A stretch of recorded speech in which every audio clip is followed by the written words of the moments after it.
Welcome to the Discovering Your Future podcast, hosted by Jarvis and Lucy from FCC's audio production program. In this podcast, we interview professionals to scope how they navigated their career.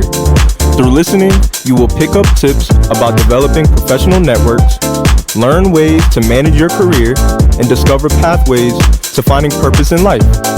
It's never too early to begin planning your career path, and it's never too late to make a change. So please, kick back and listen in.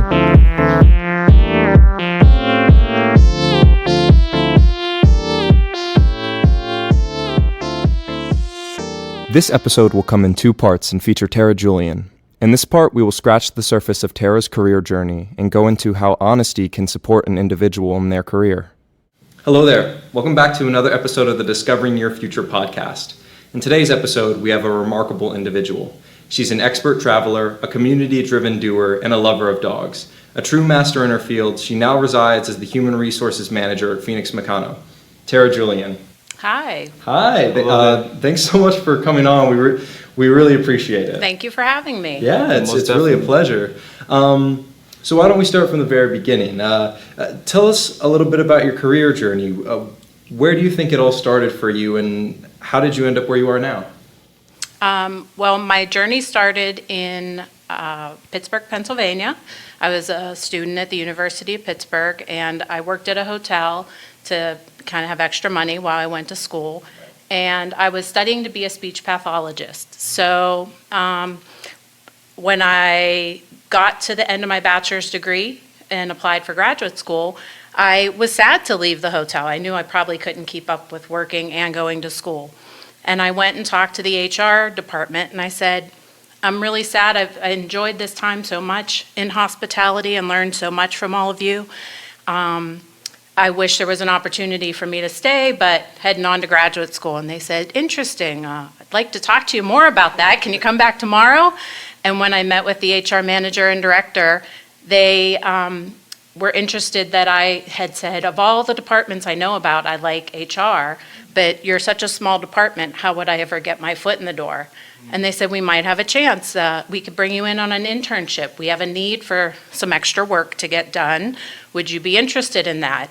So I took the chance. I took the leap, put graduate school on hold, actually, and then came to find out the HR manager was pregnant and needed to leave for maternity leave. Right. So it was fortuitous, and I was able to stay. They eventually made me a supervisor, and she decided not to return from her leave. And my career continued from there to an HR manager and then on to other hotels. I even moved to California and have experience in California and now in Maryland doing HR.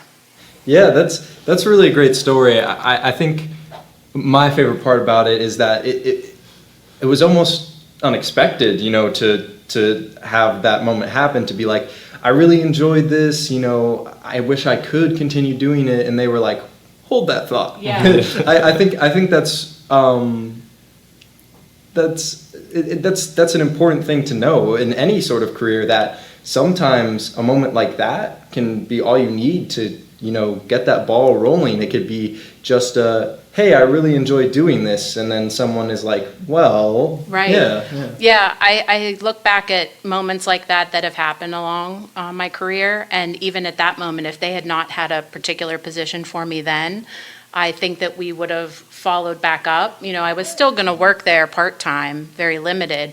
I feel like they would have been a connection to keep, and if they knew of another position, maybe at a different hotel, it could have sparked some conversation like, well, there are some other options for you, or here's some other people we know. So I think honesty and being willing to be vulnerable and open yourself up to other people can really open those doors then. Yeah, I think it's important for our audience and like FCC students and all students across to understand like how you had to open yourself to other opportunities outside of your plan. Like, putting your master's degree to the side may sound crazy to somebody, but it's like the risk that you took and it's the chance that you took that opened the door to all the opportunities and the next level. I mean, who would have known that somebody would get pregnant and take leave and opened that opportunity for you to get hired and become a manager, move to Cali. I mean, the domino effect is real after that one chance you take, potentially from not chasing a master's degree at that moment. Right. It starts there at taking that risk, and you never know what comes after that. And I have to say too, I picked that place to work on purpose because I love to travel. Right. So hospitality seemed natural to me. I loved that I would meet people traveling and be able to tell them about the city where I lived. But I also loved I would get discounts to go travel. Right. That was a very real, tangible benefit for me. Mm-hmm. So especially as a college student, didn't have much money to travel, but really enjoyed, that perk. So I chose that even as a part-time position on purpose based around what I like to do and, what inspires me, which was travel. And I think it just has led me in, a great position. I wasn't scared to take that Y in the road because I was following like my true inspiration. Mm-hmm. Yeah, that's awesome. Mm-hmm. Yeah, so something that we've discussed before is, and you said it in one of your responses there, is honesty and how that looks in a career. And so do you think that honesty is an important tool for individuals to have, specifically when it comes to self-reflection? How has honesty looked in your career? Yeah, self-reflection is the hardest, I think, way to be honest, right? Sometimes we're hard on ourselves, but I think sometimes we're also not honest about what we're capable of or what we are good or bad at, our strengths and weaknesses. But I definitely think that being honest, there's nothing like it because it builds trust between people. So whether we're colleagues at work or, a boss and their coworker, you need to build that rapport with somebody. And if they know that you're always going to give them a true and honest reaction, I think that helps build that trust. Yeah, that's a great point. Yeah, I mean, do you have anything to say on that? I would agree 100% that honesty is, with yourself and with others, is one of the biggest assets and values that you can carry on a day-to-day basis. I mean, a lot of times when you're in a career field, 9 times out of 10, your boss or your teacher or whatever the case may be is going to be honest with you. That's why you get ratings and reflections and evaluations. Mm-hmm. Even on a test, you're going to get an honest grade on your test based on your answers. Right. And that should show how important it is in the world outside of school and outside of work and outside of professional relations. All of it is incorporated and builds trust. It builds build you up mm-hmm. to another level, get you other positions or higher in the up the chain. There's too many benefits to count when it comes to honesty, and self-reflection is part of what helps you realize where you, like you said, strengths and weaknesses, where you may need to improve or where you can shine and show those skills instead of maybe holding them back from being showcased. I think that's important too. I was just talking to a group of 8th graders. I was at a career day here in Frederick. And one of the things I always like to bring up is it's important to know what you like, but it's also important to know what you don't like. And so in my career path, when I was at the University of Pittsburgh, I had the option, as I was exploring speech pathology, to go do an internship at the hospital there and follow the speech pathologist. And after about 2 semesters, I had enough. And I knew I did not want to work in a hospital. It was not for me. The people were wonderful and they're doing amazing things, but I just didn't like that setting. And my next internship was at a rehab institute working with children with disabilities. And that was amazing to me. That was a different fire, and going every day. Never made me sad, was always excited to see everybody. And I also liked that you saw the kids regularly and saw their progression. You could share in their goals as they reach their goals. So that was something I really learned about myself. The hospital, I didn't like it because you often didn't see a patient more than once. Right. So you never knew, did they improve? Did they get better? Where are they now? And so that was something I was thinking of. Then if I followed speech, I definitely wanted to work in more of a school setting with children preferably, but children or adults, where there was that follow-up and that connection with them. Yeah. I think what's the word? Tangibility, I believe. Yeah, like having that. I mean, personally, I think that's something very strong to have. I like to work something and see the product. I like to Almost like groom it or like take care of it on the process of improvement. Yeah, and I think that's so important in any career, and some careers aren't like that, and some people work better that way to not really to disconnect themselves from the things that they do or otherwise. But I personally believe that that's a very strong thing to have in a career, to do something and see what it does. Yeah, Absolutely.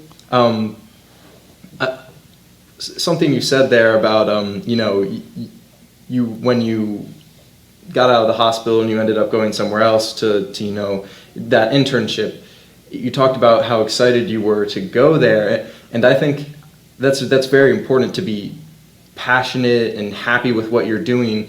And I believe we talked about a little about there was a time where you weren't really happy with the commute that was going on, or you weren't really happy with what you were doing. Can you tell us a little bit about those times and how you came out of those? Sure. So when we moved to LA, my husband and I, we worked at different hotels, and I then moved over to a larger hotel, but further commute. And in LA, the commute really can add up. Right. Yeah. So after about a year of an hour and a half commute each way and really long hours, I just knew I was burnt out. And so the pluses didn't outweigh the minuses for me. And I had to be honest about that, even though it was a great position. It was a really nice hotel property, and I really enjoyed what I did there. I had to make a change.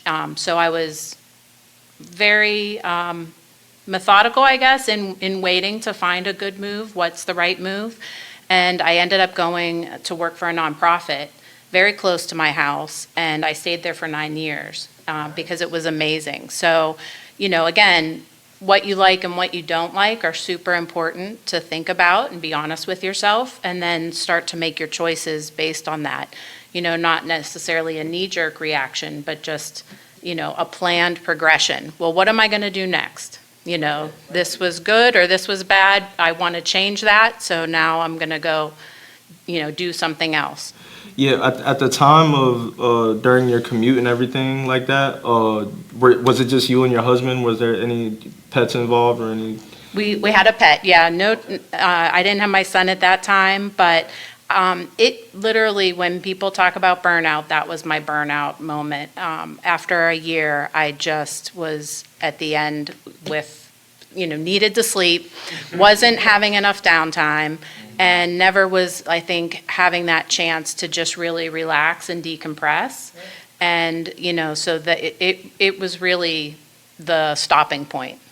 For me, it was like, enough is enough. I have to make a change. I can't imagine if you had like your son at that point or any more responsibilities at that point, because just the hour and a half commute alone is very exhausting. I don't know how many times you've driven like even just a 3-hour trip, but that will exhaust you. You might take a nap during that trip, and you have to be awake driving the whole time. So I bet that was probably one of the worst burnouts you probably experienced. And when you work in a hotel, it's very long hours, or can be, especially because it never closes. So there's always work to do, and there's always people there. It's not like everybody's going home and you're alone working at your desk, and feel motivated like, well, everybody else left, why didn't I leave? There's always people there. So, you could get there as early as, like, I would get in sometimes at 7 a.m.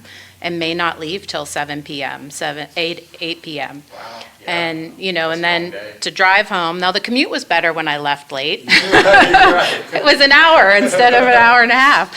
But, you get home, you eat something, you go to bed, repeat the next day. And that just, That's still a long time, though. An hour is not like a 45-minute difference. Yeah. It's not even a Right. 45-minute difference, Yeah. That's still a long time.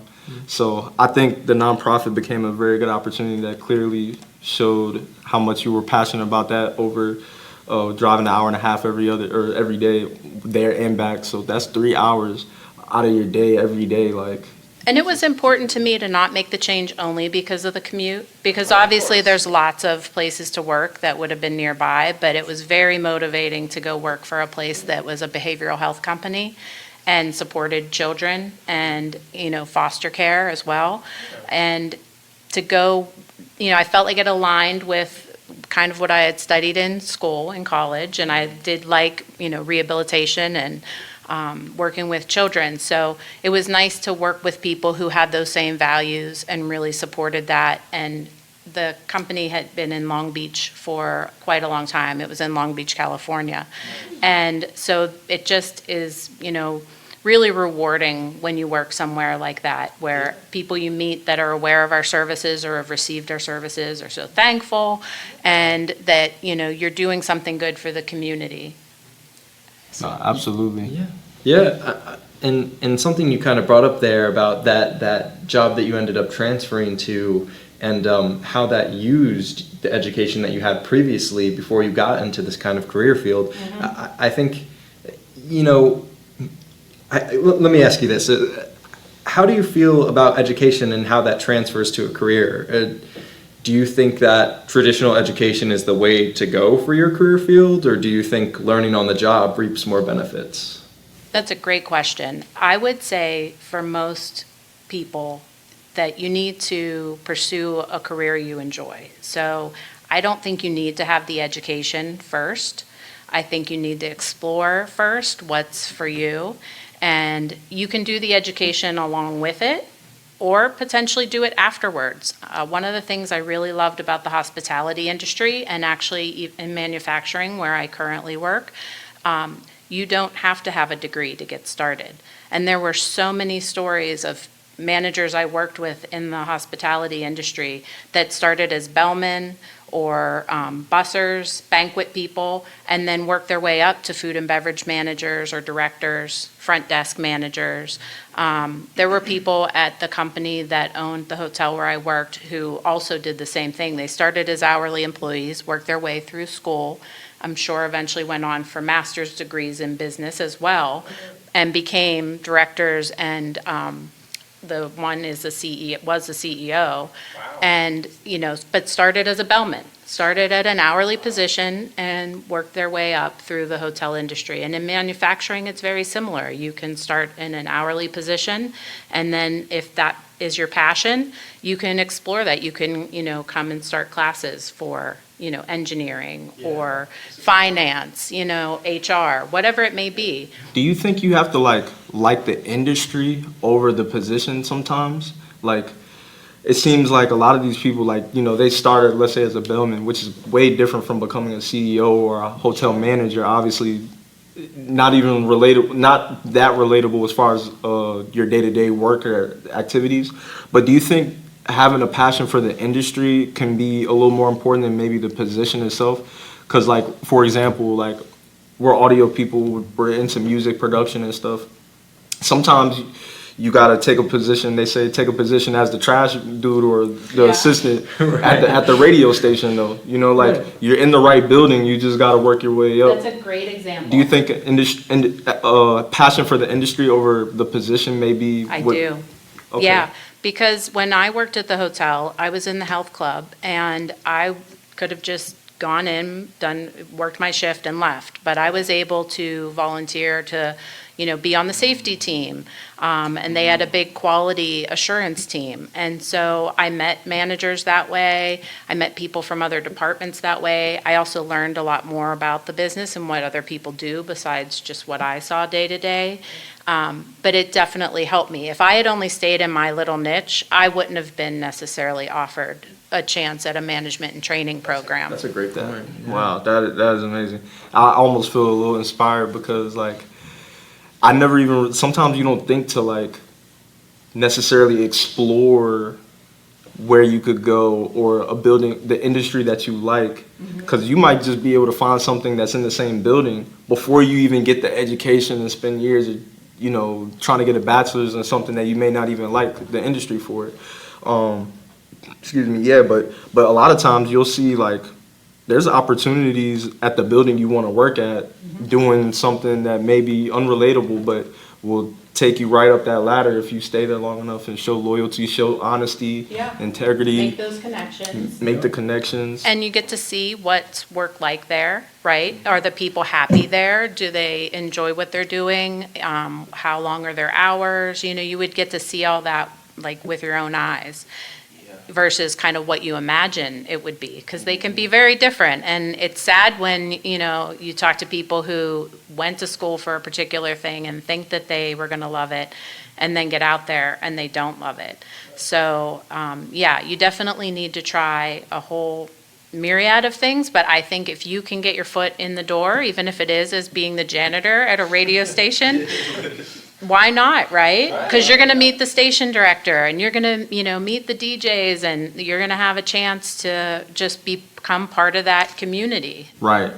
Community, that industry and community kind of go together now I think about it. It's very big, yeah. I mean, it does make a difference that you get to know the people and that you like the people. I can't say I haven't liked the people I work with, but like I said, the hospital was great people, but it just was not for me. And I felt that vibe, and so you have to know that. Kind of like when you go shop for an apartment, you know the neighborhood, you get a feel for it, do I like it here? Is it shady? So I feel like, it's very much like that when you're looking for a job.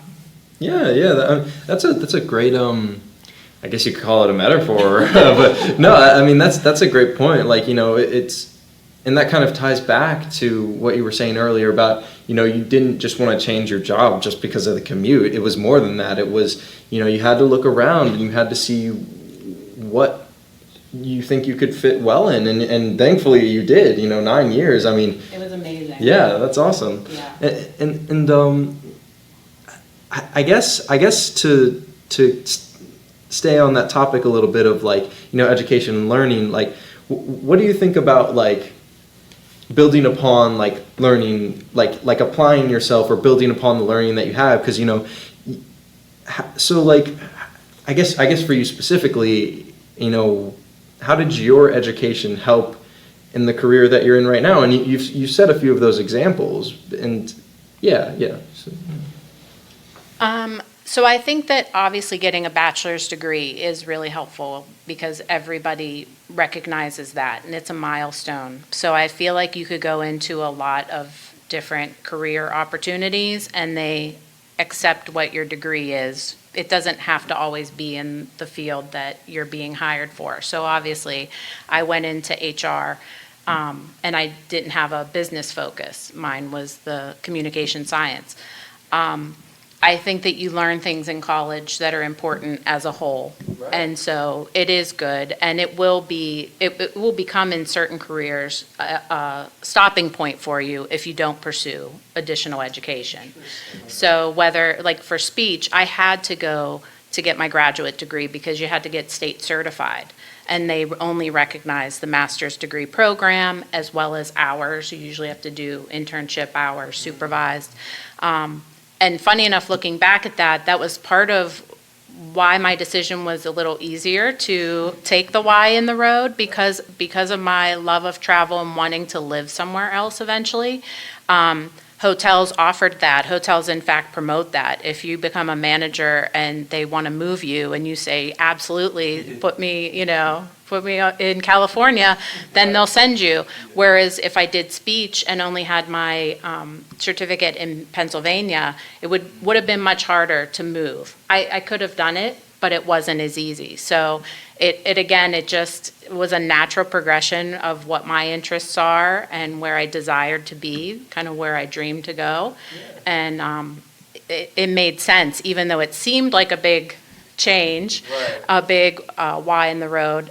It really wasn't when everything fell into place. And I knew also that I had viable career ahead of me, and that lots of opportunities. I didn't have to even stay with the same company. I could have worked for other hotel companies across the world. So you achieved your master's degree in the process of... Nope, I never did get the master's. Okay. Yeah, I didn't know. but as we were talking about education, if I wanted to do speech therapy, I had to get it, whereas it wasn't mandatory for me in order to continue my HR career. Okay, got you. But you did have like training and education outside of necessarily a degree path or like a degree plan though, right? Yeah, so besides my time actually hands-on in, working in hotels, there is training that they provide to you where you go sometimes and you work at another hotel and you're kind of learning from a new director. And so that was a lot of hands-on learning. Yeah, like supervised, I think you mentioned supervised internships, Yeah. they're kind of like evaluating you on the job and seeing if you're able to do this or do that task. And yeah, that makes sense. I think people underestimate how much education you get off of the internships, off of the in-field exercises, off of even if you have to volunteer at times. Those are resume worthy, and those trainings are very important to your career path. And I just wish I will hope that, including myself, all students and young adults will take heed to those type of opportunities and trainings, and being open to travel and stuff. Like those are what really get you those next level opportunities and trainings and things that are going to take you to the next level.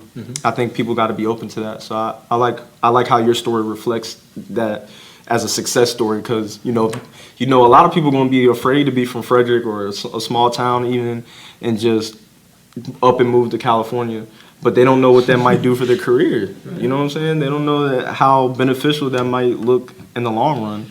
Yeah, and that brings up a really and this is something we talked about before, in our discussions. Thank you for listening to the first part of episode 2 with Tara Julian. In part 2 of this episode, we will discuss how timing plays into a career, and we will go more in depth about Tara's career journey. Thank you for listening. We hope this episode has inspired you and given you direction in your career. We appreciate your continued support. If you have any questions or topic proposals, feel free to leave them in the comments. Don't forget to visit the FCC Career Services website at www.frederick.edu/careers for helpful information on discovering your career.